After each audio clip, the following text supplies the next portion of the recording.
2016 Macan Porsche, muffler making noise.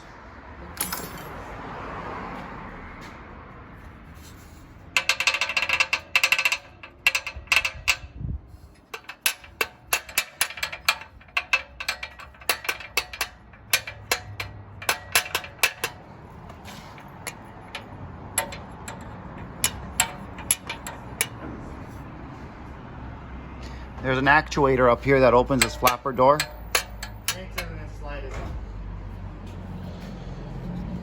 There's a spring on the actuator that broke.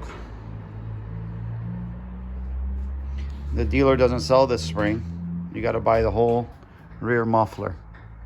It's like around $1,200 just for the part.